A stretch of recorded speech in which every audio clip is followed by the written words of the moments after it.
Hi everyone, welcome back to my channel. Thank you so much for joining me today. And today's video is going to be really special because we are going to talk about the Lamborghini story. So let's get right into it.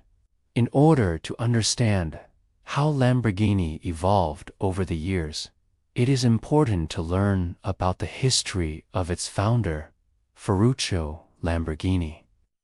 Ferruccio was born in Renato, Italy, on January 29, 1873. When he was 14 years old, he moved to Turin and started working at his uncle's company that manufactured car components. But Ferruccio wanted more than just being a simple mechanic. He wanted to create something of his own.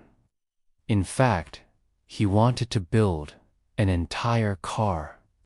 In 1906, he co-founded a company that produced tractor components. The company did well, but not as well as Ferruccio had hoped. He thought that there was a better way to serve the market by producing complete tractors rather than simply components. His partners disagreed, and this led to a split in 1916. Ferruccio established a new company, Lamborghini Tractors. For the next few years, the two companies competed against one another. But in 1920, Ferruccio's tractor company became the largest producer in all of Europe. That same year, his rival passed away, and Ferruccio acquired his company. This merger made him even wealthier. However, Ferruccio wasn't done yet. He went on to produce other agricultural equipment such as harvesters and plows. In addition to being a successful businessman, Ferruccio was also a race car driver. He purchased a 24-horsepower Fiat and modified it to compete in local races. Ferruccio enjoyed driving fast cars, but he disliked driving tractors. He felt they were slow and boring. So, in 1940, he decided to build a sports car. Working together with the engineer, Giotto Bizzarin, Ferruccio built a car that would become known as the Lamborghini. The first Lamborghini prototype was completed in 1947. It was called the Tipo. 3. The company began making more cars for wealthy customers, including Count Cesario Babbo and Principe Piero, who was a member of the Italian nobility. In 1951, Ferruccio hired Franco Scaglietti, who would later design some of Lamborghini's most iconic vehicles. By the mid-1950s, Lamborghini had established itself as a luxury brand, producing handcrafted GT roadsters and coupes. In 1956, Ferruccio sold his tractor business in order to focus on automobile manufacturing. 2 years later, he opened a new factory in a small town of Renata. At the time, it was considered a rural area. However, the local government offered very attractive terms, which included low taxes and inexpensive land. The factory was located on a former Fiat proving ground. Initially, the construction of the factory was done manually. Within a couple of years, Lamborghini employed over 150 people and had plans to expand its production capacity. By now, you might be wondering, why did Ferruccio decide to name the company Lamborghini? Well, at the time, Lamborghini was a fairly common surname in Italy. But once Ferruccio gained popularity in the racing scene, other manufacturers started using the name to sell their products. To solve this problem, Ferruccio decided to use his first name instead of his last name. Unfortunately, this created a different problem. People thought that the company was named after the famous Spanish matador, Lamborghini. In 1963, Ferruccio finally decided to introduce a Gran Turismo, or GT car, that would bear his name.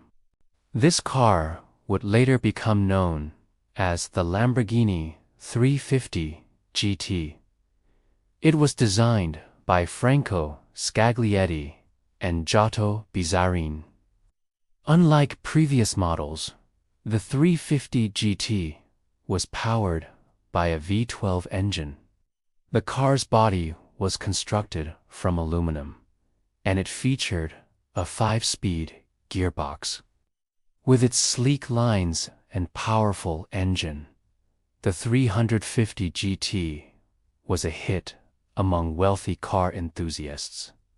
This success encouraged Ferruccio to expand the Lamborghini brand. However, he faced opposition from his accountants, who believed that the new venture was too risky. To overcome this challenge, Ferruccio brought in a friend from tractor days, a man named Gian Paolo Dallara. Dallara became Lamborghini's chief designer and played a crucial role in shaping the company's future. Under his leadership, Lamborghini introduced several iconic models, such as the Miura, Espada, Arauco, and Countach. These cars quickly gained popularity, and the company's reputation grew rapidly. But Ferruccio wasn't satisfied with just producing high-end cars.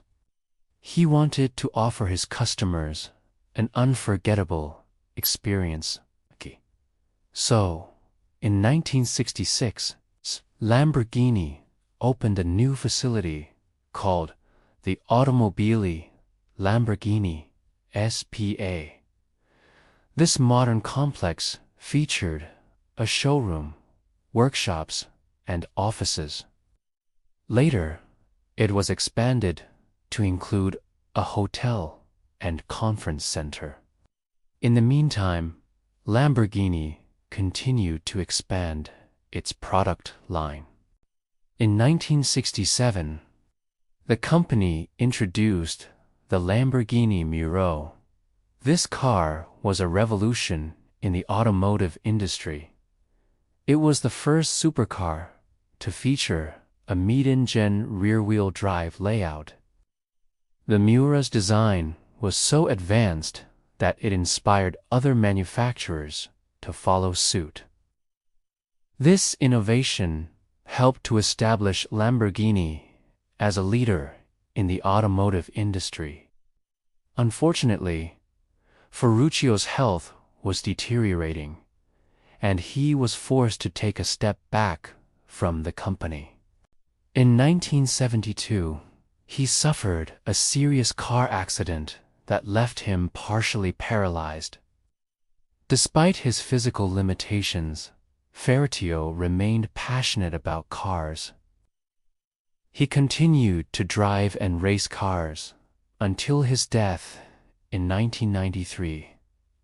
During his lifetime, he received numerous awards and honors for his contributions to the automotive industry.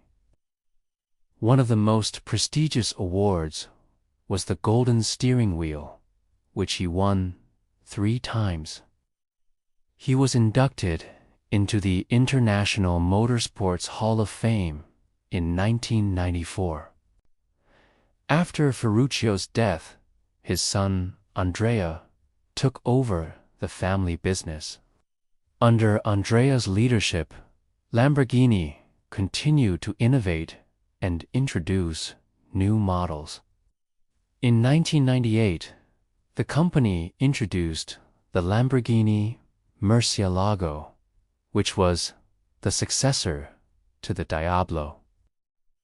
The Murcielago was a high-performance car that featured a new engine and a redesigned chassis. It was also the first Lamborghini to feature an all-aluminum body. In 2001, Lamborghini introduced the Gallardo, which was the most successful Lamborghini model ever. It was a versatile car that could be driven on city streets or on a racetrack. The Gallardo was available as a coupe or a spider, and it was also the first Lamborghini to feature a V10 engine. Over the years, Lamborghini has continued to push the boundaries of automotive innovation. In 2013, the company introduced the Lamborghini Veneno, which was a limited edition hypercar. The Veneno featured a new hybrid powertrain, and it was designed to be the fastest Lamborghini ever. Today, Lamborghini is owned by the Volkswagen Group, which is a German multinational automotive manufacturer. The headquarters is still located in Renata, Italy, and the company continues to produce high-performance luxury cars. Over the years, Lamborghini has maintained its reputation for producing some of the most exciting and luxurious cars in the world. From the Miura to the Aventador, each model has pushed the boundaries of automotive engineering and design. As we look to the future, we can be sure that Lamborghini will continue to innovate and produce cars that will make our jaws drop. Thank you for watching, and join me next time for another exciting episode. Take care.